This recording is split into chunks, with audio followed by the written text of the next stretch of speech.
어느 집에나 꼭 있는 오메가3 영양제, 지금 영상을 보고 계시는 여러분들의 집에도 있을 거예요. 근데 요즘 들어서 부작용에 대한 이야기도 많이 들려오기도 하고, 또 오메가3는 꼭 먹어야 하는 영양제라고도 하기도 하는데, 바로 이 오메가3에 대해서 알려드릴게요. 뉴스에서 심방세동 위험이니 부정맥이니 하는 무서운 말이 나오면서 깜짝 놀라신 분들도 많죠. 하지만 걱정보다 중요한 건 정확한 정보와 내 몸에 맞는 복용법을 아는 거예요. 약국 진열대에 질비한 영양제도 제철 생선도 모두 내 편으로 삼을 수 있게 차근차근 설명해 드릴게요. 편안한 마음으로 끝까지 들어주세요. 먼저 왜 식품의약품안전처가 올해 1월부터 심방세동 위험 증가 문구를 넣으라고 했는지부터 한번 알아볼게요. 유럽의약품청이 고용량 오메가3 하루 4000mg 이상을 35년 넘게 드신 심혈관 질환 환자들을 살펴보니 심방세동이 약 12%가량 더 생기더라는 연구 결과를 공식 인정했기 때문이에요. 우리나라에서도 같은 용량으로 처방되는 전문의약품이 있어 경고를 붙인 것이지, 일반인이 하루 1000에서 2000mg 정도 챙겨 먹는 경우까지 일률적으로 위험하다는 뜻은 아니에요. 한마디로 심장병이 있는 분이 고용량을 몇 년씩 드실 때 조심해 달라는 문구라고 이해하시면 돼요. 그럼 이 오메가3를 먹으면 심장이 무조건 빨리 뛴다거나 피가 묽어져서 큰일 난다는 얘기는 과장일까요? 실제로 의사가 고용량이라고 부르는 선은 하루에 4000mg 정도부터예요. 생선 캡슐을 2알, 3알씩 드시는 분들은 대부분 1000에서 1500mg 선이기 때문에 심방세동 같은 부작용이 극적으로 늘었다는 보고는 거의 없어요. 다만 이미 부정맥 진단을 받았거나 심혈관 수술을 한 지 얼마 안 되신 분이라면 복용량을 1000mg 아래로 낮추고 36개월마다 심전도 검진을 받으면서 조절하는 것이 안전하겠죠. 출혈 위험도 자주 거론돼요. 오메가3는 피를 살짝 묽게 만들어 혈전이 들러붙지 않게 돕는 성질이 있는데, 이것이 항응고제나 아스피린과 겹치면 멍이 잘 들거나 코피가 길어질 수가 있겠죠. 복용 중인 양이 있다면 시각처에서 권고하는 하루 약 2400mg 이하, 심장이 약하신 분이라면 1800mg 이하로 맞춰주시고, 수술이나 치과 발치가 예정돼 있다면 의료진의 지시에 따라 3에서 5일 정도 전에 잠시 중단하시면 거의 문제없이 넘어가죠. 약효가 끊길까봐 불안해하실 필요는 전혀 없고, 오메가3는 약이 아니라 지방산이기 때문에 며칠 쉬어도 몸이 크게 달라지진 않아요. 알러지 이야기도 빼놓을 수가 없죠. 예전에 생선 먹고 두드러기가 올라오셨던 분이나 새우나 조개 알러지가 있는 분은 캡슐을 드신 뒤 입술을 붓는다거나 피부가 간질간질하다면 즉시 중단해야 돼요. 다행히 알러지는 매우 드물고 캡슐 껍질에 쓰이는 젤라틴 때문인 경우도 있어서 식물성 캡슐 표시가 된 제품으로 바꾸면 멀쩡해진 사례도 많아요. 그래도 처음 드실 땐 하루 한 알만 일주일 정도 관찰하셨다가 이상이 없을 때 본 용량으로 올리시면 안심할 수가 있겠죠. 위장장애는 어떻게 할까 봐요. 비린내에 이 속이 메스꺼워서 못 삼키겠다, 드시고 나면 트름할 때마다 생선 냄새가 올라온다, 혹은 설사가 난다는 분도 계실 거예요. 이런 분들은 앞침 밥숟가락 세어가며 드실 때 캡슐을 같이 삼키시면 담즙산이 충분히 분비돼서 흡수율이 좋아지고 역한 냄새도 줄어들게 돼요. 그래도 속이 불편하면 냉장 보관한 엔터리 코팅 제품이나 알약이 아니라 액상 트리글리세리드형을 한번 시도해보세요. 위가 아니라 장에서 터지도록 코팅돼 트름 냄새가 덜하고 흡수 과정이 조금 더 부드러울 수가 있어요. 임신 중이신 분들은 DHA가 태아 두뇌를 발달을 돕는다고 해서 챙겨 드시잖아요. 다만 출산 예정일 한 달 전부터는 지혈 시간을 고려해 중단하라는 권고가 많아요. 산모 검진 때 주치의와 상의하셔서 36주부터 쉬었다가 산후조리를 가서 다시 시작해도 전혀 늦지 않아요. 여기까지가 주의해야 될 점이라면, 이제부터는 오메가3가 몸속에서 어떤 일을 해주는지, 왜 필수 지방산이라고 부르는지 한번 살펴볼게요. 첫째는 혈관 청소부 역할이에요. 오메가3의 EPA 성분은 혈소판이 덩어리를 이루지 못하게 혈전을 예방하고, HDL, 콜레스테롤은 살짝 올리고 LDL은 낮춰 눈에 보이지 않는 기름때를 줄여주죠. 덕분에 뇌졸중과 심근경색 위험이 통계적으로 약 10에서 25%가량 낮아졌다는 대형 연구들이 많아요. 둘째, 염증을 장대우는 소방수 기능이에요. 관절이 뻑뻑하고 부었다가 날씨 풀리면 괜찮아지는 변덕스러운 통증, 혈관벽이 두꺼워지는 만성염증, 장 속이 더부룩한 증상, 모두 조용한 염증이 원인일 때가 많아요. EPA, DHA는 염증 매개 물질의 생성을 막고, 이미 만들어진 물질은 빨리 분해하라고 신호를 보내는 역할을 겸해요. 그래서 류마티스 관절염, 건선, 비염, 천식에서도 일정 부분 도움이 된다는 보고가 이어지고 있죠. 셋째, 뇌건강. 뇌세포막의 20% 가까이가 DHA로 이루어져 있는데, 이 지방산이 부족하면 신경세포가 딱딱해져요. 신호 전달이 느려지겠죠. DHA를 충분히 공급하면 세포막이 말랑말랑해져서 전기자극이 매끄럽게 오가고, 염증성 단백질이 줄어서 베타 아밀로이드 같은 찌꺼기가 쌓이기 어려워져요. 하버드나 옥스포드 등 여러 대학 연구에서 노년층이 하루 1000mg 이상 DHA를 꾸준히 섭취했을 때 기억력 저하 속도가 20에서 30% 정도 완만해졌다는 결과가 보고된 바 있겠죠. 넷째, 눈, 피부, 정서까지 두루 챙기죠. 안구건조증은 눈물층의 기름막이 약해져 수분이 증발하면서 시작되는데, 오메가3가 그 기름막 원료를 보강해줘 시린눈, 모래알갱이 같은 이물감을 덜어주죠. 피부에서는 수분 증발을 막고 염증을 낮춰줘 건조함이나 잔주름, 홍조가 줄어든다는 실험도 여러 나왔어요. 우울감 완화 연구도 흥미롭고, DHA가 신경전달 물질의 재활용 효율을 높여 세로토닌과 세로토닌과 도파민이 더 오래 작용하도록 도와주기 때문에 가벼운 우울이나 불안 증상이 있는 노년층에는 기분이 안정됐다는 보고가 늘고 있어요. 이처럼 좋은 점이 많지만 그렇다면 무조건 영양제로 먹으면 되겠네 하고 결론은 서두르긴 일러요. 음식으로 먹을 때와 캡슐로 먹을 때의 장단점을 비교해 볼게요. 음식은 자연 그대로의 균형이 장점이고 고등어, 꽁치, 삼치, 연어, 정어리 같은 등푸른 생선에는 오메가3뿐 아니라 단백질, 비타민 D, 셀레늄도 함께 들어있어서 시너지 효과를 낼 수가 있겠죠. 식사로 섭취할 때는 지방산이 소화 효소와 바로 만나 흡수가 일정하고 배를 든든하게 채우면서 포만감을 줘 다이어트에도 도움을 주죠. 하지만 음식만으로 필요한 영양을 채우려면 주 2회 이상 손바닥 2장 크기 생선을 드셔야 하고 낙지, 오징어처럼 큰 몸 생선은 수은 축적이 걱정할 때도 있죠. 가격 조리 번거로운 비린내 때문에 놓치기 쉽고 여름철에는 상하기도 쉬워서 꾸준함이 떨어지는 단점도 있죠. 캡슐이나 액상 영양제는 이런 번거로움을 싹 줄여주죠. 국산 제품도 많고 캐나다, 뉴질랜드 해양 오염이 적은 지역 원료를 들어온 제품은 중국성 검사를 통해서 안전성이 검증돼 있겠죠. 하루 두 알이면 끝이니 편리하고 장에서 직접 방출되는 코팅 기술 덕분에 비린내가 거의 없는 제품들도 많아요. 단점은 역시 과하면 부작용, 그리고 보관을 잘못하면 산패가 빨라진다는 거죠. 산패란 쉽게 말해 지방이 썩는 거예요. 캡슐을 뜯어놓고 한 달 넘게 상온에 방치하면 내부 기름이 공기나 빛이나 열에 노출해 변색이나 악취가 생기죠. 이렇게 변질된 오메가3는 몸에 들어가 오히려 산화 스트레스를 일으켜서 세포막을 공격할 수가 있으니 반드시 버려야 되죠. 구입 후에는 원통 바닥에 제조일이하는 개봉 후 냉장 2개월 같은 메모를 써서 냉장고 문 안쪽 칸에 보관해주는 게 좋고, 알약이 서로 붙거나 냄새가 나면은 아깝더라도 또 폐기하시는 습관을 들이는 게 좋고, 이제 도대체 하루에 얼마를 먹어야 하나가 남겠죠.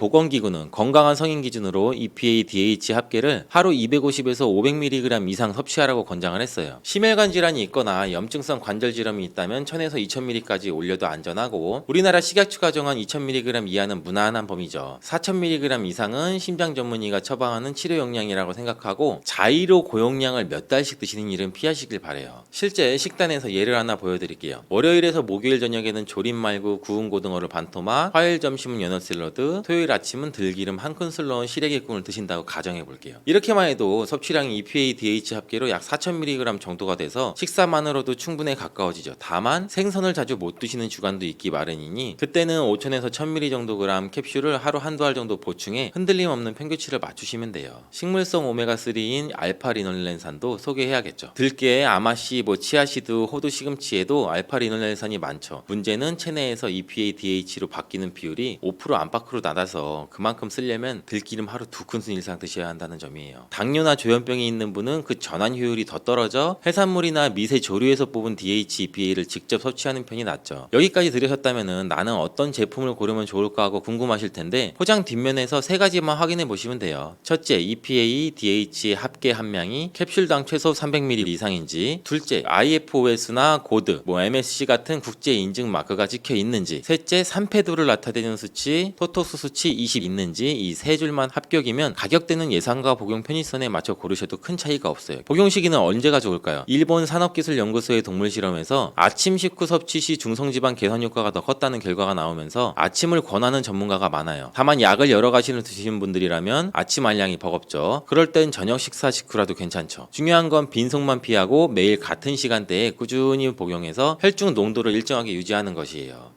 자녀분들이나 손주들이 블루베리 몸에 좋다고 해서 한 번쯤은 드셔보셨죠. 그런데 막상 사오면 어떻게 씻어야 하나? 냉동은 괜찮을까? 하루에 얼마나 먹어야 하지? 혈압약이랑 같이 먹어도 되나? 이런 궁금한 것이 한두 가지가 아니실 텐데요. 블루베리는 눈, 뇌, 피부, 그리고 혈관을 한꺼번에 돌봐주는 귀한 과일이지만 손질이나 보관, 궁합을 잘못 맞추면 이 영양은 줄고 배탈이나 속쓰림 같은 탈이 늘어날 수가 있습니다. 그래서 오늘은 블루베리를 그냥 한 줌 먹는 간식이 아니라 몸속의 곳곳을 기름칠해주는 천연의 건강제로 만들어 드시는 법을 머리부터 발끝까지 차근차근 알려드리겠습니다. 먼저 블루베리가 왜 그렇게 좋다고 하나 이유부터 짚고 가겠습니다. 블루베리 한 컵 약 100g 속에는 푸른 껍질에 숨어있는 안토시아닌이 평균 400에서 500mg 정도 들어있습니다. 포도의 약 5배이고 딸기의 20배, 그리고 사과의 약 30배에 가까운 엄청난 양입니다. 이 안토시아닌은 활성산소를 쓸어내서 혈관 벽에 독과 같은 산화를 막아주는데 연구마다 조금씩 차이는 좀 있지만 매일 50g 정도만 꾸준히 드셔도 LDL 콜레스테롤이 10% 정도 안팎으로 내려가고 혈관의 내피 기능, 혈관이 수축 이완하면서 혈압을 조절하는 능력이 515% 정도 엄청나게 좋아졌다는 결과가 있습니다. 또 미국 터프츠대 노화연구소가 70대 어르신 1600명을 약 10년 정도 따라가서 본 자료에 따르면 일주일에 3번 이상 블루베리를 섭취한 그룹은 그렇지 않은 그룹보다 치매 발병 위험이 26% 정도가 낮았습니다. 그리고 눈 건강도 빼놓을 수가 없는데요. 이 안토시아닌은 망막에 쌓여서 빛을 전기 신호로 바꾸는 로놉신이라는 물질이 회복 또 재활용되는 데 속도를 높여줘서 컴퓨터나 TV, 스마트폰을 오래 보면서 생긴 눈의 피로감, 야간 운전대에 번지는 눈부심, 나이가 들면서 생기는 황반변성 같은 진행을 늦춰줍니다. 게다가 블루베리 한 컵이면 하루 필요량의 약 24% 수준인 비타민C 그리고 36%의 망간 그리고 약 14% 수준의 식이섬유가 들어있어서 장 건강과 면역력까지 챙길 수가 있어서 항산화 폭탄이라는 말이 과장이 절대 아닙니다. 하지만 이 모든 효능은 올바른 손질과 보관 그리고 내 몸 상태에 맞는 섭취량이 뒷받침이 되어야 온전히 빛을 발할 수가 있습니다. 그냥 씻지 않고 털어 넣으면 안 될까요? 하고 물으신다면 결코 아닙니다. 특히 수입 냉동 블루베리에서는 A형 간염이나 노로바이러스가 검출된 사례가 여러 차례 있었습니다. 바이러스는 물에 살짝 헹궈서는 잘 떨어지지가 않고 영하 20도에서도 살아남을 수가 있기 때문에 무조건 세척 후에 섭취가 원칙입니다. 생과일이던 냉동이던 가장 손쉬운 방법은 미지근한 물 500ml 정도에 식초 2큰술을 섞어서 약 5분 정도 담갔다가 체에 받쳐서 흐르는 물로 20에서 30초간 살살 헹궈주는 겁니다. 식초 속에 있는 초산이 껍질 표면에 있는 미세먼지, 농약, 세균을 분리해주지만 오래 담그면 수용성의 안토시아닌이 물로 빠져나갈 수가 있어서 약 5분이 넘지 않도록 해주시는 것이 좋고요. 식초 냄새가 남지 않을까 걱정이 될 수도 있는데요. 흐르는 물로 헹구면 금세 날아가고 식초 자체가 살균 효과를 내는 덕분에 따로 세제를 쓰실 필요가 없습니다. 냉동 블루베리는 해동 방식이 중요한데요. 급한 마음에 전자레인지에 돌리면 열이 먼저 가해진 바깥쪽에 있는 안토시아닌, 비타민C가 파괴가 될 수 있고 과즙이 흘러나오며 텁텁해집니다. 가장 좋은 방법은 먹을 만큼만 소분해서 냉장실에 1시간 정도 옮겨두는 것입니다. 그러면 과육이 천천히 풀리면서 영양도 지키고 맛도 살아나고요. 급할 때는 씻어놓은 뒤에 미지근한 물 30도씨 정도에 약 3분만 담갔다가 꺼내도 괜찮습니다. 다만 한번 녹인 블루베리는 다시 얼리지는 마세요. 얼음 속에서 수분이 팽창, 수축을 반복하면 세포벽이 터지면서 세균이 증식하기에도 좋고 과즙이 흘러나와서 맛도 시들해집니다. 남은 것은 당일에 바로 요리에 쓰거나 버리는 편이 속편하고요. 이제 생과와 냉동, 영양소 차이가 있나요 하는 물음을 한번 확인해 볼 텐데요. 수확 즉시 급속 냉동한 열매는 비타민C, 안토시아닌이 약 90% 이상 그대로 보존이 되고 가격도 저렴해서 1년 내내 즐길 수 있는 장점이 있습니다. 그러나 영하 18도씨 이하가 유지되지가 않거나 해동, 재냉동을 반복하게 되면 산패가 빨라지고 껍질이 흐물흐물해집니다. 반면에 제철 약 6월에서 8월에 나오는 생과는 향이 풍부하고 조직감이 아주 탱탱해서 정말 과일답다는 만족감이 큽니다. 단 수확 뒤에 실온에서 하루, 냉장에서도 3-4일 정도 지나면 비타민C가 20%가량 줄어드니 구입 직후에 두세 끼로 나눠서 빨리 드시는 것이 핵심이 됩니다. 요약하면 철이 맞을 때는 생과로 향과 식감을 즐기는 것이 좋고 철이 아니면 냉동으로 영양을 지킨다가 최선의 선택이 되겠습니다. 다음으로 하루에 얼마나 먹어야 할까요? 라는 질문인데요. 세계 여러 연구 결과를 종합하면 안토시아닌이 뚜렷한 효과를 내려면 체중 1kg당 약 1.5mg 이상 섭취가 필요한데요. 60kg 성인 기준이라면 하루 약 90mg 정도가 되겠죠. 블루베리 50g이면 안토시아닌이 200mg 안팎 들어있어서 충분하게 됩니다. 즉 하루에 한 줌 정도면 충분하고요. 더 드시면 좋을 수도 있을 것 같지만 블루베리는 찬 성질이기 때문에 과다 섭취하면 속이 차가워지고 설사를 부를 수가 있고 비타민 K 함량도 높아서 혈액 희석제를 드시는 분들은 약효를 떨어뜨릴 수가 있습니다. 살리실산에 민감한 분은 입술이나 혀가 약간 붓거나 몸이 가려울 수가 있으니 처음 드실 때는 한 4-5알 정도로 반응을 한번 확인해 보시면 좋습니다. 블루베리와 우유를 함께 갈아 마시면 색도 예쁘고 맛도 좋을 텐데 왜 안 되나요? 가장 많이 하시는 질문 중에 하나인데요. 우유 단백질인 카제인, 칼슘 이온이 블루베리의 폴리페놀과 만나면 불용성의 침전물을 만들게 됩니다. 이 덩어리는 위산에서도 잘 풀리지가 않아서 소화 자체가 더디게 되고 항산화력도 약 70% 이상 줄어듭니다. 실제로 국제식품화학 학회 보고서에는 우유로 만든 블루베리 스무디의 산화 지표 개선 효과가 물로 만든 스무디 대비 약 30% 이하라는 결과가 있습니다. 더욱이 침전물이 식도로 역류를 하면 위나 식도염이 악화될 수가 있기 때문에 블루베리를 드신 뒤에는 우유나 치즈, 요거트 요거트처럼 칼슘, 카제인이 많은 음식은 2시간쯤 띄우시는 것이 좋습니다. 대신에 무가당 그릭 요거트나 두유는 괜찮냐고요? 그릭 요거트는 유청이 빠져서 카제인 농도가 낮고 유산균이 풍부해서 블루베리의 폴리페놀을 장까지 운반해주는 택시 역할을 합니다. 두유 역시 식물성의 단백질이라 침전이 거의 일어나지 않아 걱정이 적고요. 다만 당이나 향이 많이 첨가되지 않은 제품을 고르시는 것이 좋습니다. 블루베리를 가장 약처럼 먹는 레시피가 있을까요? 라고 하면 간단하면서도 과학적으로 검증된 한 가지를 소개해 드리겠습니다. 블루베리 20알, 기름기가 제거된 익힌 토마토 반개, 엑스트라 버진 올리브유 한 큰술이면 되는데요. 토마토를 80도씨에서 약 2분만 데치면 껍질이 벗겨지면서 라이코펜이 지용성 구조로 바뀌어 흡수가 잘 되고 올리브유 속에 올레오칸탈이 블루베리 안토시아닌과 함께 혈관 내 염증을 누그러뜨리는 시너지 효과를 냅니다. 믹서에 물 200ml 정도를 넣고 곱게 갈아서 아침 공복에 마시면 하루 항사나 기초 공사가 끝나는 셈이 됩니다. 맛은 토마토의 은은한 산미와 블루베리의 달콤함에 올리브유 특유의 고소함이 어울려서 의외로 부담이 없습니다. 혈당 고민이 있으신 분도 물 대신 무지방 우유나 두유를 넣지 않는 한 혈당이 급등하진 않기 때문에 안심하셔도 됩니다. 점심과 저녁 사이 출출한 시간엔 블루베리 견과 한 숟갈이 좋은데요. 냉동 블루베리 열알을 실온에 10분 정도 두어서 살짝 해동한 뒤에 호두, 아몬드, 브라질넛 등을 한 줌 섞어서 드셔보세요. 견과류의 불포화 지방이 안토시아닌의 흡수를 돕고 서로 부족한 비타민 E나 셀레늄, 폴리페놀을 채워주게 됩니다. 단 견과류는 칼로리가 높아서 하루에 약 25g, 소주 한 잔 정도 넘지 않는 것이 좋습니다. 그리고 저녁 식탁에는 별다른 조리 없이 생 블루베리 한 알에서 5알 정도를 김치 옆에 한번 올려보세요. 특히 생선구이나 고기 반찬이 있는 날에 곁들이시면 단백질 산화로 생길 수 있는 프리라디칼을 이 안토시아닌이 바로 잡아서 노화 속도를 늦추는데 도움이 됩니다. 블루베리를 더 오래 두고 드시고 싶다면 급속 예냉을 권하는데요. 세척 후에 물기를 제거한 블루베리를 종이컵에 25알 정도씩 담아서 랩으로 입구를 씌운 다음 냉동실에 가장 찬 곳에 약 30분만 예냉을 했다가 얼음이 얇게 잡히면 얼음이 끼지 않는 냉동 서랍으로 옮겨두세요. 처음 30분이 가장 중요합니다. 이때 세포벽이 단단히 얼어서 팽창으로 터지는 걸 막아주게 되고 해동 후에도 터지지 않아서 단맛이 유지가 됩니다. 이렇게 냉동해두면 약 8개월 정도까지 그 품질과 영양이 유지가 되기 때문에 제철에 넉넉히 사서 씻은 뒤에 예냉 그리고 이동 2단계만 지켜서 한번 보관해 보시면 좋습니다. 블루베리에 대해 많이들 궁금해하시는 내용이 있는데요. 혈압약, 당뇨약과 같이 먹어도 되나요? 대부분 괜찮습니다. 다만 혈전용해제인 와파린이나 아스피린 고용량을 드시면 하루에 약 20알 이하 정도로 줄이시고 갑자기 많이 드시게 되면 주치의와 상의해 보시는 것도 좋습니다. 블루베리 잎차도 좋다던데 맞나요? 네, 가을 단풍 든 잎을 따서 살짝 찐 뒤 덮어 말린 잎은 안토시아닌, 클로로겐산 함량이 열매보다 약 20배 가까이가 높습니다. 잎 2g을 물 500ml에 넣고 10분간 달여서 식혀서 드시면 항산화, 혈당 안정에 도움이 됩니다. 블루베리 알레르기가 있을 수 있나요? 살리실산에 혹시 과민증이 있는 분은 입술 붓기나 두드러기가 생길 수가 있습니다. 처음에는 한 3알에서 5알 정도로 반응을 보고 이상이 없을 때 섭취량을 늘리시는 것이 좋습니다. 껍질에 흰 가루가 농약이 아닌가요? 아닙니다. 과분이라는 천연의 보호막으로 신선도의 징표입니다. 꼭대기 알까지 고루, 분가루가 남아있고 살짝 파랗게 보랏빛이 선명하면 아주 신선한 블루베리입니다.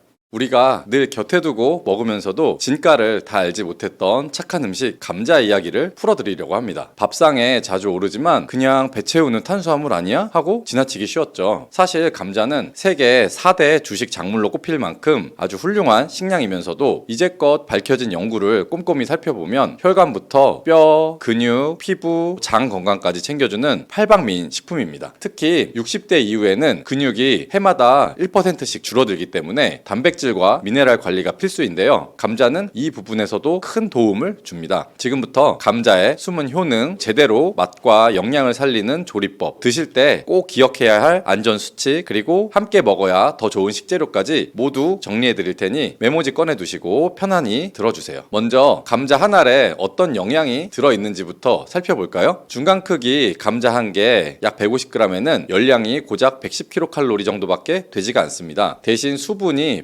80% 이상이라 갈증 해소에도 좋고 비타민C가 약 27mg이나 들어있어서 하루 필요량의 약 30%를 충당해줍니다. 비타민C는 열에 약하다는 말 많이 들어보셨죠? 감자 속에 있는 비타민C는 전분이 둘러싸서 보호막을 만들어주기 때문에 삶거나 찌워도 손실이 비교적 적습니다. 덕분에 피부와 잇몸, 혈관을 구성하는 콜라겐 합성을 도와서 주름이나 출혈, 또 잇몸 붓기를 예방해주고 철분 흡수를 도와서 빈혈 개선에도 힘을 보태줍니다. 감자 껍질과 바로 밑에 과육에는 클로로겐산이라는 폴리페놀 항산화 물질이 아주 듬뿍 들어있습니다. 이 성분은 세포 노화를 막아주고 몸속의 과산화지제를 줄여서 피부 탄력과 주름 관리, 또 심장질환 예방, 그리고 암세포 억제에도 긍정적인 역할을 한다고 알려져 있습니다. 콜레스테롤, 중성지방이 높은 분, 혈당이 들쑥날쑥한 분, 살이 잘 찌는 체질이신 분에게 아주 꼭 필요한 자연 항산화제가 되겠죠. 감자 한 개에는 바나나 한 개보다 많은 칼륨이 숨어 있는데요. 칼륨은 몸속의 나트륨을 밖으로 내보내서 혈압을 부드럽게 낮춰주고 다리 부종과 경련을 완화해줍니다. 자다가 종아리에 쥐가 자주 나는 분은 아침에 쪄서 껍질째 드신 감자 한 개가 아주 훌륭한 칼륨 보충제가 될 수 있습니다. 게다가 마그네슘도 하루 권장량의 약 10%가량이 들어있어서 근육 이완과 심장 박동 안정에도 한몫을 해주죠. 단백질 이야기도 빼놓을 수가 없는데요. 감자 100g의 단백질 함량은 약 2g 남짓이지만 질이 뛰어나다는데 그 의미가 있습니다. 네덜란드 연구에서 흡수율 그리고 아미노산의 균형을 따져서 100점을 넘으면 최고급 단백질이라 불렀었는데 달걀, 카제인과 함께 감자가 그 명단에 이름을 올렸습니다. 캐나다 연구도 감자 단백질을 섭취한 그룹이 근육 합성이 더 빨랐다는 결과를 내놓았죠. 날마다 달걀 한두 개와 껍질째 찐 감자 한두 개를 같이 드시면 동물성, 식물성 단백질을 균형 있게 받아서 근육이 빠지는 속도를 늦추고 힘찬 일상을 유지하실 수가 있습니다. 이쯤 되면 좋은 건 알겠는데 그럼 어떻게 먹어야 영양 손실을 줄일 수 있을까 궁금하실 텐데요. 감자를 조리할 때 효능 변화가 큰 영양소가 바로 클로로겐산입니다. 생감자 껍질 1g엔 1mg 정도 들어있는데 삶으면 0.6mg으로 줄어들고 찌면 오히려 1.6mm까지 늘어난다는 실험 결과가 있습니다. 이는 찌는 과정에서 효소의 활성이 살아나고 물에 녹아서 빠져나가지 않기 때문인데요. 반면에 구울 때는 약 200도씨 이상 고온을 오래 가해서 폴리페놀이 대부분 파괴가 되고 튀기면 기름과 열이 만나서 발암물질인 아크릴아마이드가 생길 수 있어서 피하는 것이 좋습니다. 결론은 그래서 간단합니다. 깨끗이 씻어서 껍질째 찐 감자가 영양 보존율 1등입니다. 찔 때는 찜통 뚜껑에 물방울이 다시 떨어져서 과육이 물러지지 않도록 면포를 한 겹 덮어주시면 식감이 훨씬 좋습니다. 그럼 생감자즙 이야기도 한번 해볼까요? 위궤양, 위염이 잦은 분은 공복에 생감자즙을 한 컵 마시면 위산과다로 인한 통증을 완화하는데 도움을 받을 수가 있습니다. 만드는 요령은 간단한데요. 깨끗이 씻어서 싹과 녹색의 껍질을 잘 도려낸 감자 반 개를 사과 조각 그리고 비트 조각과 함께 믹서에 넣고 물을 반 컵 정도를 부어서 곱게 갈아주시면 바로 완성이 됩니다. 다만 감자가 찬 성질이 강하기 때문에 배가 찬 분들이나 평소 장 트러블이 잦은 분은 한 번에 종이컵 절반 정도의 양만 드시고 따뜻한 물이나 여기에 생강차를 곁들이시면 속이 편안하실 겁니다. 감자는 글루텐이 없어서 밀가루 알레르기가 있는 분도 부담 없이 드실 수 있다는 장점이 있습니다. 대신 혈당 걱정이 있는 분은 양 조절이 중요한데요. 감자 자체의 혈당 지수는 밥보다는 약간 낮지만 익히는 방식이 이 당의 수치를 결정하게 됩니다. 구운 감자나 말랑하게 삶은 감자는 전분이 노화되지 않아서 혈당을 빨리 올릴 수가 있습니다. 껍질째 찐 뒤에 식혀서 먹으면 저항성 전분이 늘어나 혈당 상승이 완만해져서 당뇨가 있으신 분이라면 찐 뒤에 식혔다가 다시 살짝 데워 먹기 방법을 권합니다. 감자만 단독으로 많이 먹으면 탄수화물 과잉이 될 수 있기 때문에 여기에 삶은 달걀, 그릭 요거트, 삶은 콩과 한 접시에 담아서 단백질과 식이섬유를 함께 챙기시면 혈당 관리에도 훨씬 유리합니다. 이제 감자 먹을 때 주의사항도 짚고 넘어가 봐야겠죠. 감자의 싹과 녹색 부분에는 솔라닌이라는 독성 알칼로이드가 들어있습니다. 열을 가해도 쉽게 분해되지가 않아서 이걸 드시게 되면 메스꺼움, 설사, 두통이 생길 수가 있기 때문에 반드시 도려내고 드셔야 합니다. 겉이 주름지고 물렁한 감자, 흠집이 깊거나 곰팡이가 핀 감자, 그리고 빛에 노출이 돼서 군데군데 초록빛이 도는 감자는 과감하게 버리시길 권합니다. 만성 신장질환으로 칼륨 제한을 받으시는 분은 한 번에 작은 감자 반 개 정도만 드시고 드시기 전에 물에 얇게 썰어서 약 30분 이상 담가 칼륨을 일부 빼내는 방법도 기억해 두시면 좋습니다. 감자와 궁합이 맞는 음식도 여러 가지인데요. 앞서 말씀드린 달걀과의 궁합은 근육과 뼈 건강에 최고이고 김치, 된장, 청국장처럼 발효된 짠 음식을 곁들이면 칼륨이 나트륨 배출을 도와주기 때문에 짠맛의 부담을 낮출 수가 있습니다. 오븐 대신에 에어프라이어에 껍질째 반으로 썬 감자와 양파, 버섯을 넣고 180도에서 10분 정도만 돌려도 소금에 절인 듯한 감칠맛이 살아나는데, 여기에 마늘, 파슬리, 올리브유를 살짝 뿌려주시면 혈관 보호 효과가 배가 됩니다. 찐 감자를 으깨서 요구르트 대신에 무지방 그릭 요거트, 아보카도와 함께 섞으면 마요네즈 없이도 아주 고소한 감자 샐러드를 즐길 수가 있으니 콜레스테롤 걱정이 있는 분도 안심하고 드실 수가 있겠습니다. 그리고 식사 타이밍도 중요한데요. 아침에 식욕이 없을 때 밥 대신 껍질째 찐 감자 두세 조각과 삶은 달걀, 견과류 한 줌, 따뜻한 두유 한 컵을 드시면 포만감이 오래 가기 때문에 점심에 과식하는 것을 막아줄 수가 있습니다. 저녁에는 감자를 너무 늦게 많이 드시면 칼륨, 수분 때문에 밤새 소변이 잦아질 수가 있어서 오후 6시 이전에 드시는 것이 좋고, 그 이후에는 양파나 버섯, 브로콜리 같은 가벼운 채소로 마무리하시는 편이 좋습니다.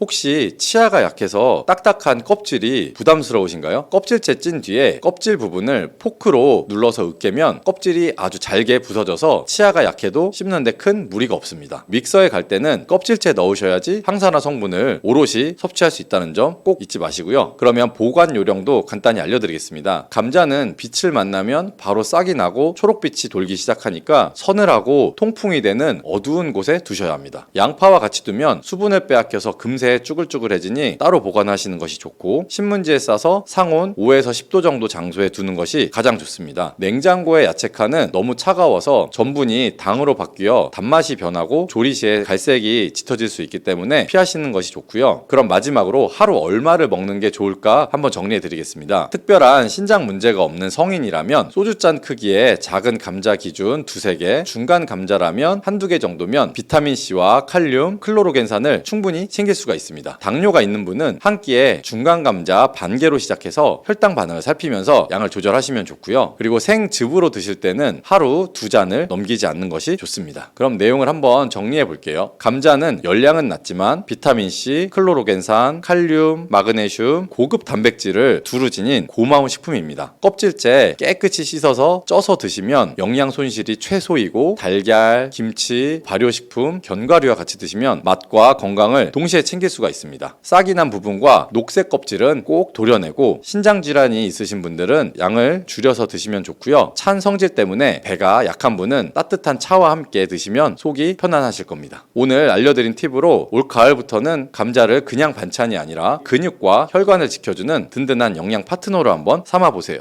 계란과 함께 먹으면 안 되는 음식 알고 계시나요? 계란과 절대 같이 먹어서는 안 되는 첫 번째 음식은 정제된 탄수화물 덩어리인 빵입니다. 많은 분들이 아침으로 즐기는 계란과 빵이 암과 치매 예방에 나쁜 조합이라고 할 수가 있는데요. 브레인 푸드라는 별명까지 있는 계란에는 콜린이라는 성분이 풍부한데요. 콜린은 뇌의 기능을 강화하고 뇌세포의 중요한 부분을 이루는 비타민 B 복합체입니다. 이는 기억력과 집중력 증진에 매우 좋은 효과를 보이고, 기억력 저하, 치매, 알츠하이머의 예방과 치료에 많은 도움을 주는 성분입니다. 콜린 성분으로 의약품이나 건강기능식품들도 많이 나와 있죠. 이는 혈관 내 염증을 줄여줘서 암 예방에도 도움을 줄 수가 있는데요. 그런데 놀랍게도 콜린과 반대로 작용하는 것이 밀가루입니다. 밀가루는 75% 이상이 탄수화물로 구성되어 있는데요. 이런 저품질의 탄수화물이 많은 빵을 먹게 되면 혈당 수치가 올라가는 혈당 스파이크가 발생을 하고, 이로 인해서 혈관 및 뇌세포에 손상을 줄 수가 있습니다. 계란과 빵을 함께 먹게 되면, 쉽게 설명을 해드리면 우리 몸속에서는 마치 전쟁이 일어나는 것 같은 현상이 나타나게 됩니다. 계란 속의 콜린은 뇌세포를 보호하기 위한 방어막을 형성하려고 하지만, 빵에서 나온 탄수화물에 의해서 생성된 독소가 이 방어막을 파괴하게 됩니다. 특히 백미로 이루어진 쌀밥, 빵 같은 정제된 탄수화물로 된 음식을 자주 섭취해서 고혈당 상태에 놓인 경우에는 건강이 더욱 악화되기가 쉽습니다. 인슐린 저항성이 증가하고 만성적인 염증으로 인해서 콜린이 역할을 제대로 할 수가 없기 때문인데요. 이러한 혈관 내의 싸움은 고혈압, 동맥경화와 같은 심혈관 질환을 일으킬 수가 있고, 인슐린 분비 이상으로 당뇨병을 초래할 수 있으며, 만성염증은 암, 치매의 뇌질환을 유발할 가능성이 있습니다. 그렇기 때문에 건강을 생각한다면 계란과 함께 정제된 밀가루를 사용하지 않은 통밀빵이나 다른 음식을 선택하는 것이 좋겠습니다. 레몬과 같은 강산성의 과일도 계란과 함께 먹으면 안 됩니다. 왜냐하면 강산성 과일의 높은 산도는 계란의 단백질 구조에 영향을 미칠 수가 있기 때문인데요. 레몬이나 계란이나 다른 강산성 과일에 포함된 산이 계란 속 단백질과 반응하면 단백질이 응고가 돼서 소화가 어려워질 수가 있습니다. 이는 위와 소화기관 내에서 단백질의 응고를 유발할 수가 있기 때문에 소화 과정을 방해하게 되고 문제를 일으킬 수가 있는 거죠. 특히 단백질 소화 및 흡수가 저해가 되면 속이 더부룩하고 불편함들이 있어서 심한 경우에는 복통이나 설사와 같은 증상이 나타날 수가 있습니다. 따라서 계란을 섭취할 때는 레몬이나 다른 강산성의 과일과 함께 드시는 것을 피하는 것이 좋습니다. 두유와 콩국물과 계란을 함께 먹는 것도 좋지가 않습니다. 아침 식사로 두유와 계란을 드시거나 체중 관리와 다이어트를 위해서 섭취하는 분들이 많이 계시는데요. 두유 속에 있는 트립신이란 성분이 계란의 알부민과 결합해서 영양소를 파괴하게 됩니다. 계란은 노화로 인한 근육의 손실과 근육 감소증의 예방에 도움이 되는 아주 우수한 단백질을 많이 포함하고 있고 비타민과 미네랄도 풍부합니다. 그러나 두유와 함께 섭취를 하면 이러한 영양 성분들의 이점을 충분히 얻지 못하게 됩니다. 그런데 혹시 계란과 녹차나 홍차를 함께 드신 적이 있을까요? 이런 차들도 피하셔야 됩니다. 차 잎속의 탄닌이 계란의 단백질과 결합해서 탄닌 단백질을 형성을 하는데 이는 위장에 문제를 일으킬 수가 있습니다. 탄닌 단백질은 장의 연동 운동을 늦추고 장내 환경을 악화시켜서 변비를 유발할 수도 있고 발암물질의 체내 흡수 가능성을 증가시킬 수가 있습니다. 이렇게 탄닌과 계란의 조합이 건강에 악영향을 주기 때문에 계란과 감을 함께 드시는 것도 안 됩니다. 계란을 먹고 난 다음에 감을 드시게 되면 가벼운 두통이나 설사, 구토 증상도 나타날 수가 있고요. 심한 경우에는 급성 위장염이나 폐결석까지도 갈 수가 있습니다. 이런 이유도 감에 들어있는 탄닌 성분이 단백질의 소화 기능을 방해하기 때문인데요. 탄닌은 위와 소화기관 안에서 단백질들이랑 결합을 해서 덩어리를 형성을 하게 되고 단백질 분해 효소의 작용을 방해하기 때문에 계란과 함께 섭취 시 위험할 수가 있습니다. 또 하나 계란과 절대 함께 먹으면 안 되는 음식으로는 햄과 같은 가공육입니다. 계란과 가공육의 조합은 정말 최악 중에 하나인데요. 계란은 고단백질, 필수 아미노산, 비타민 B군을 풍부하게 함유하고 있지만 가공육은 나트륨과 포화지방이 높은 경향이 있습니다. 이런 가공육은 과도한 나트륨 섭취와 포화지방 증가로 이어질 수가 있고 이는 혈관에 나쁜 콜레스테롤이 축적이 돼서 동맥경화, 심장병, 뇌졸중 등의 심혈관 질환의 위험을 증가시킬 수가 있습니다. 또 가공육에 포함된 첨가물과 방부제는 소화를 방해하고 장내 환경에 안 좋은 영향을 미칠 수도 있습니다. 계란을 드시는 것을 꺼려 하시는 분들 중에 계란이 콜레스테롤 수치를 올려서 건강에 해롭다고 생각하시는 분들이 있는데요. 이 생각이 틀렸다는 것을 알려드릴게요. 유독 계란이 콜레스테롤을 높여서 성인병을 유발하는 주범인 듯한 이야기는 왜 생겼을까요? 콜레스테롤이 함유된 식품은 계란 말고도 많이 있는데 말이죠. 그 이유는 바로 계란 한 알에 들어있는 콜레스테롤의 양이 사람의 하루 섭취해야 할 콜레스테롤 양의 65% 정도나 되기 때문인데요. 콜레스테롤 양만 따지면 계란 하나를 먹었다면 콜레스테롤이 든 다른 음식은 피하셔야 하는 거죠. 그런데 놀랍게도 계란은 이렇게 많은 콜레스테롤을 가지고 있는 동시에 콜린이라는 영양소까지 다량 함유하고 있습니다. 콜린은 나쁜 콜레스테롤을 간으로 옮겨서 제거하는 기능도 가지고 있습니다. 그래서 좋은 콜레스테롤인 HDL 수치를 높여줄 수가 있고요. 따라서 계란의 콜레스테롤은 콜린에 의해서 자연스럽게 좋은 콜레스테롤로 전환이 될 수가 있습니다. 그래서 한두 개 더 먹는다고 해도 전혀 문제가 되지 않습니다. 중증 심혈관 질환에 걸린 경우가 아니라면 일반적으로 하루 두세 개 정도의 계란 섭취는 건강을 지키는데 큰 도움이 될 수 있다는 것이 대체적인 학계의 정설입니다. 이제 콜레스테롤 걱정 없이 계란을 먹어도 되겠죠. 당뇨가 있는 분들도 마찬가지입니다. 50대 이후가 되면 당뇨 환자가 급격히 많아지게 되는데요. 당뇨는 정말 무서운 병이죠. 당뇨는 고혈압, 심근경색, 뇌졸중, 치매 등 아주 많은 다른 질병을 유발시킬 수 있는 요인이 되기 때문인데요. 당뇨 원인 중에 하나는 비만이 있죠. 비만 관리가 바로 당뇨 관리로 직결이 된다고 해도 과언이 아니죠. 그런데 비만을 일으키는 원인 중에 하나는 아침을 먹지 않는 것이라는 사실 혹시 알고 계신가요? 경희대학교 연구팀이 발표한 논문에 따르면 아침 식사를 먹지 않는 사람은 그렇지 않은 사람보다 비만 위험이 1.5배나 높았고 당뇨병 위험은 무려 2.1배가 높았습니다. 아침 식사를 거르게 되면 우리 몸의 대사가 느려지면서 혈당 조절에도 좋지 않은 영향을 미치게 되기 때문인데요. 이런 위험은 특히 중년 이후에 더 크게 나타나게 됩니다. 나이가 들면서 기초 대사량이 몸에서 줄어들 수밖에 없고 활동량도 감소하기 때문입니다. 따라서 나이가 들어갈수록 아침 식사뿐 아니라 규칙적인 식사를 하는 습관이 매우 중요한데요. 아침 식사에 가장 좋은 음식 중에 하나가 바로 계란입니다. 계란에는 우리 몸에 꼭 필요한 다양한 영양소가 풍부하게 들어있기 때문이죠. 특별히 당뇨 때문에 고생하시는 분들에게는 최고의 식품이라고 할 수가 있습니다. 우선 계란에는 고품질의 단백질이 많이 들어있죠. 계란 한 개에 약 6g 정도가 들어있습니다. 이 단백질이 포만감을 오래 유지시켜 지켜줘서 과식을 예방하는데 도움이 되고요. 또한 단백질은 혈당을 조절하는 호르몬인 인크레틴 분비를 촉진해서 식후 혈당이 급격히 상승하는 것을 억제하고 안정적으로 유지하는데 효과가 좋습니다. 이뿐 아니라 계란 노른자에는 비타민 D, 비타민 B, 콜린 등 중요한 영양소들이 풍부하게 들어있습니다. 비타민 D는 인슐린의 분비와 감수성을 높이는 데 관여하고, 콜린은 간 건강에 도움을 줘서 지방간을 예방하는 데 효과적입니다. 지방간은 비만과 당뇨의 위험 요인 중에 하나이고요. 이렇게 좋은 계란도 함께 먹으면 우리 몸에 보약이 되는 좋은 식품들이 또 있는데요. 더욱 풍부한 영양을 섭취할 수가 있고 당뇨와 비만 관리에도 도움이 됩니다. 계란과 토마토는 빼놓을 수 없는 최고의 음식 궁합입니다. 이 둘의 궁합은 영양학적으로도 굉장히 이상적이고, 계란은 단백질, 비타민 B군, 그리고 필수 아미노산을 다량으로 함유하고 있죠. 한편 토마토는 비타민 C와 항산화 물질인 라이코펜을 많이 포함하고 있어서 이들이 만날 때 서로의 영양 가치가 배가 됩니다. 토마토 속의 라이코펜은 지방에 용해되기 때문에 계란과 같이 먹으면 그 흡수율이 아주 높아질 수 있고요. 이러한 조합은 심혈관 건강을 지키고 면역력을 높이는데 아주 효과적입니다. 또한 토마토의 비타민 C는 계란에 있는 철분의 흡수를 돕기 때문에 빈혈 예방에도 너무 좋습니다. 올리브유를 두른 팬에 계란과 토마토를 넣고 살짝 볶아서 드시면 아침 최고의 식단이 될 수가 있죠. 요즘 아보카도 식단이 인기가 많아지고 있는데요. 계란과 아보카도도 정말 좋은 궁합입니다. 계란에는 풍부하고 다양한 영양소와 아보카도에 함유된 건강에 좋은 지방산, 특히 오메가3 지방산과 비타민 E를 많이 갖고 있어서 이 두 가지 재료가 만나면 서로 영양적 시너지가 폭발하게 됩니다. 아보카도 속의 건강한 지방은 계란의 단백질 흡수를 더욱 좋게 하고, 계란 속의 비타민과 무기질은 아보카도의 지방산을 흡수하는 데 도움을 줍니다. 이러한 조합은 심혈관과 뇌 건강에 긍정적인 효과를 주고 전반적으로 건강을 향상시킬 수가 있죠. 아보카도와 계란을 함께 먹음으로써 식이섬유와 건강한 지방의 결합이 포만감도 높이고 장내 환경도 개선할 수가 있습니다. 간단하게 아보카도, 계란 샐러드를 만들어서 드시면 되는데요. 계란을 채소와 함께 드시면 비타민의 흡수율도 증가할 수가 있습니다. 특히 호박을 함께 섭취하면 부교감 신경을 활성화시켜서 마음을 안정시키고 불안감과 긴장을 완화시켜주는데 좋은 효능을 발휘합니다. 스트레스는 만병의 근원이라고 하는데, 계란과 호박을 함께 드시면 스트레스는 물론 몸의 피로도 줄여줄 수가 있습니다. 비타민 A와 베타카로틴이 많은 호박은 눈 건강에도 매우 유익하죠. 계란에 함유된 루테인과 지아잔틴 같은 카로티노이드 성분과 함께 작용하여 강력한 항산화 효과를 발휘하고 망막을 보호하며 녹내장, 황반변성 같은 퇴행성 안구 질환의 발병률도 낮출 수가 있습니다. 최근에 시야가 뿌옇게 느껴지는 분들이 있다면 계란과 이 호박을 곁들인 식사를 해보시면 아주 좋겠습니다. 계란과 완벽하게 어울리는 다른 식재료 중 하나는 치즈가 있습니다. 치즈는 그 맛이 좋을 뿐만 아니라 영양적으로도 아주 계란과 좋은데요. 계란이 완전 식품으로 여겨질 정도로 여러 영양소를 가지고 있음에도 불구하고 칼슘 함량이 상대적으로 낮은 편인데, 유제품인 치즈는 칼슘을 풍부하게 함유하고 있어서 이를 보완해주게 됩니다. 특히 유제품 중에서 치즈는 계란과 특별히 잘 어울립니다. 치즈는 발효된 우유에서 만들어지며 발효 과정에서 유산균이 작용해 단백질 함량이 감소하므로 과다한 단백질 섭취를 피하면서도 서로의 영양적인 혜택을 보완할 수가 있습니다. 사과도 계란과 정말 잘 어울리는 식품인데요. 다양한 영양소가 계란에 균형 있게 포함되어 있음에도 비타민 C와 식이섬유가 상대적으로 적은 편이라는 점에서 사과가 이를 완벽하게 보완해 줄 수 있습니다. 사과는 비타민과 식이섬유가 많아서 장 기능을 활성화하고 배변을 원활하게 하는데 기여할 뿐만 아니라 혈관에 누적된 해로운 콜레스테롤을 없애서 동맥경화, 심장질환, 뇌졸중 등의 심혈관 질환을 예방하는 데 도움을 줍니다. 특히 단백질 소화에 매우 이롭다는 점에서 계란 섭취 후 소화가 어렵게 느껴지시면 사과를 드시면 소화액 분비를 촉진시켜서 소화를 도울 수가 있습니다.